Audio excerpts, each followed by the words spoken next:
Salve saudara-saudariku yang terkasih, kembali bersama saya Pastor Posinus Gulo WC. Bagaimana kabar Anda? Pasti kabar baik ya. Tuhan memberkati Anda semua. Dan terima kasih juga ya para penonton yang setia menonton ya video-video katekese saya melalui kanal YouTube saya. Sebarkan juga ya video-video katekese tersebut jika ya Anda merasa bahwa berguna untuk disebarkan kepada orang lain. Saya kira sih ini juga berguna ya untuk disebarkan kepada umat kita, umat Katolik, kepada OMK. Dan terima kasih juga kepada ya akun Instagram promotor Gereja Katolik Indonesia.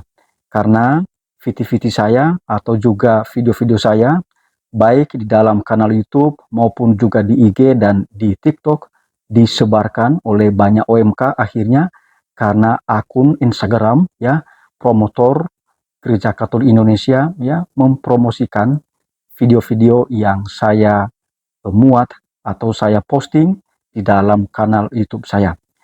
Pada kesempatan ini saya mau membahas satu topik berdasarkan pertanyaan dari seorang teman kita yang bernama MT. Pertanyaannya begini. Selamat hari Minggu, Pastor Posinus. Pastor, saya MT, perempuan Katolik. Mau bertanya terkait rencana pernikahan saya secara beda gereja. Saya akan menikah dengan calon suami beragama HKBP atau Huria Kristen Batak Protestan. Orang tua calon pasangan punya jabatan tinggi, yakni gembala gereja HKBP, sehingga tidak memungkinkan untuk pemberkatan perkawinan kami di gereja paroki saya. Mereka meminta pemberkatan nikah dilangsungkan di gereja HKBP. Pastor, apakah untuk pernikahan beda gereja diperkenankan dilangsungkan di gereja HKBP? Saya pernah mendapatkan informasi bahwa sebelum menikah di HKBP, rupanya harus belajar dan dibaptis secara HKBP. Kemudian, calon pasangan harus belajar pranikah dan diberkati di gereja tersebut. Mohon pencerahannya, Pastor.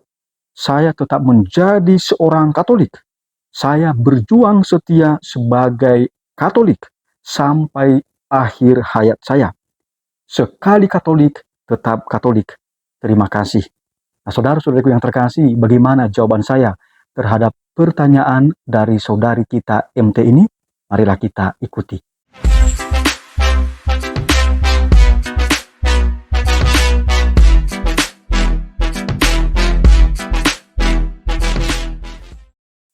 Saudari MT yang baik, terima kasih atas pertanyaan Anda. Sebelum saya menanggapi pertanyaan Anda, ada hal penting yang perlu kita apresiasi.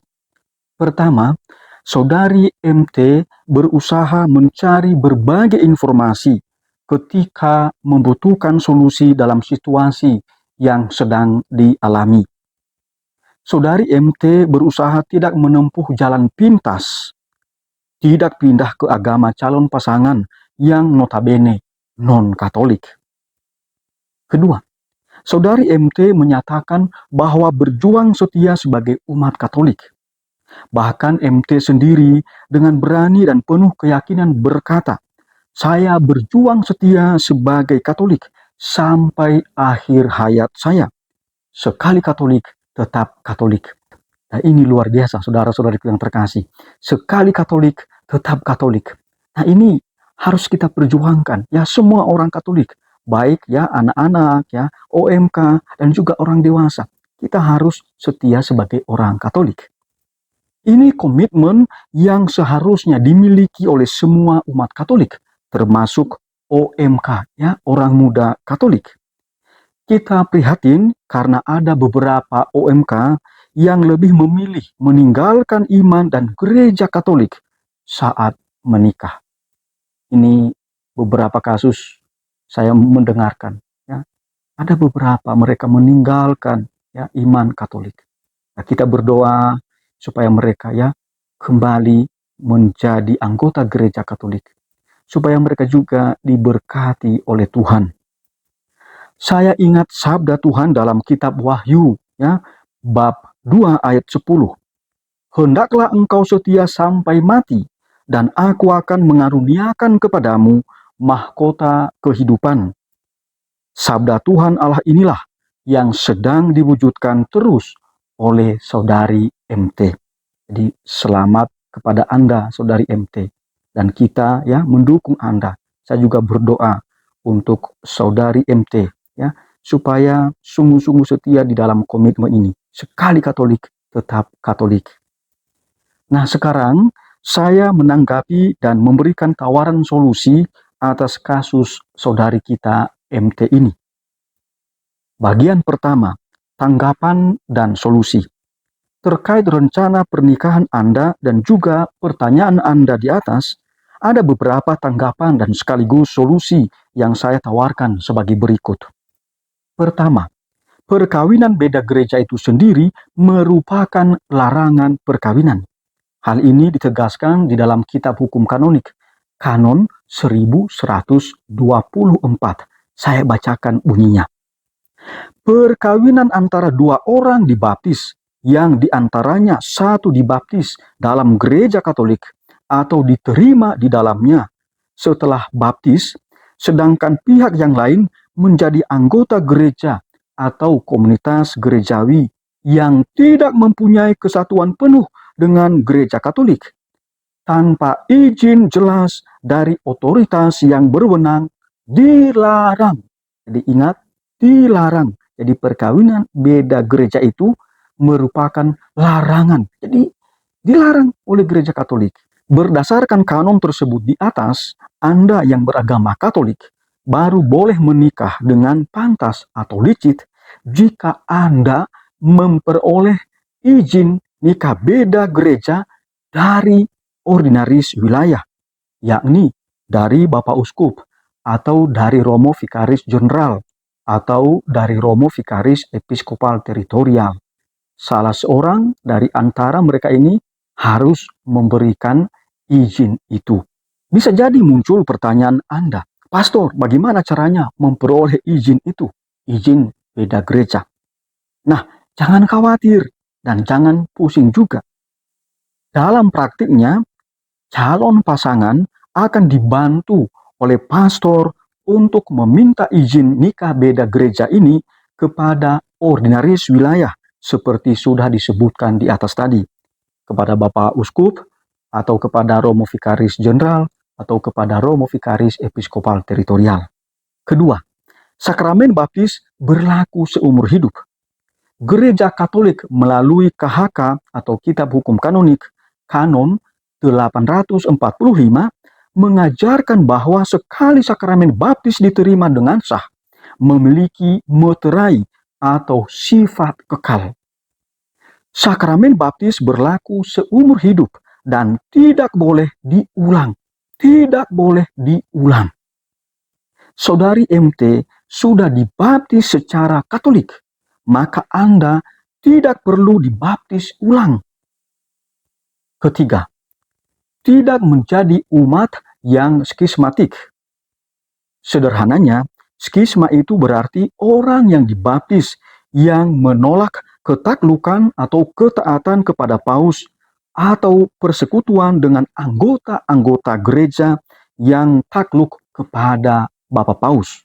Jemaat gereja-gereja non-Katolik tidak mengakui paus sebagai pimpinan tertinggi mereka.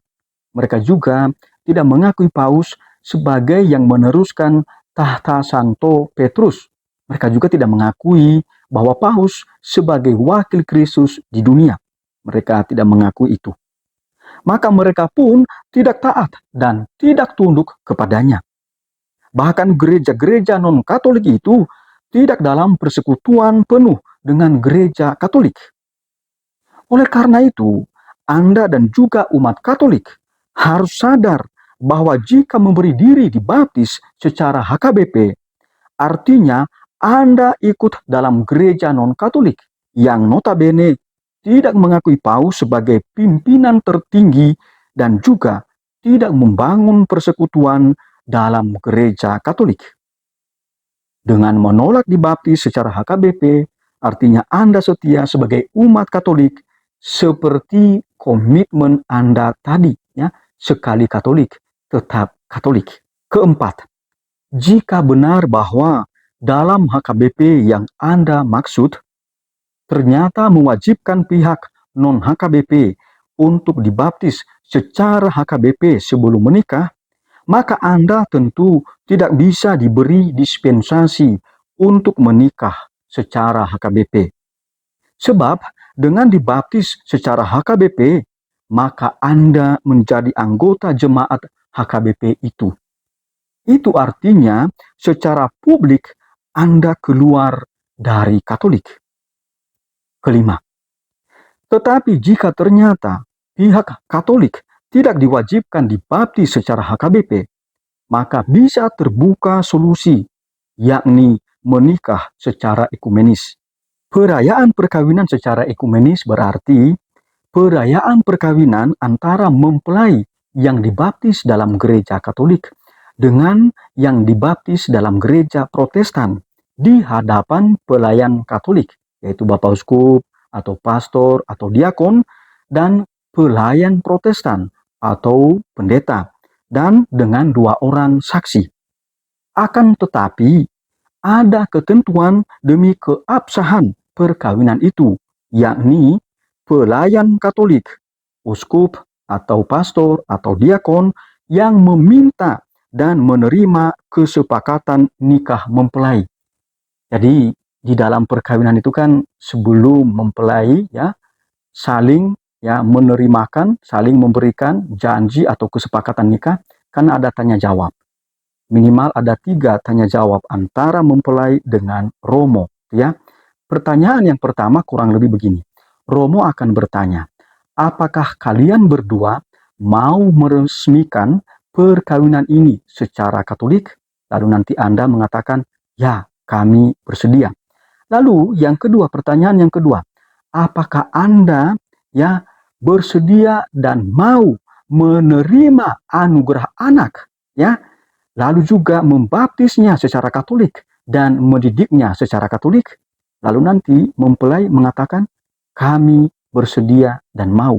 Lalu pertanyaan yang ketiga, pastor mengatakan, ya, bertanya, apakah Anda mau, itu ya, mempertahankan perkawinan Anda ini? Anda setia, ya, dalam untung dan malang, waktu sakit dan sehat, di dalam ikatan perkawinan ini seumur hidup Anda? Lalu nanti Anda, ya, menjawab, ya, mempelai menjawab, ya, kami bersedia, kami setia. Jadi ini pertanyaan, ya, kurang lebih seperti begitu. Lalu baru setelah itu, ya, mempelai baru saling memberikan dan menerima, ya, janji atau kesepakatan nikah, ya, satu persatu, itu ya. Tapi disaksikan oleh romo. Nah, ini dilakukan di hadapan romo, bukan di hadapan pendeta. Nah, ini ketentuannya.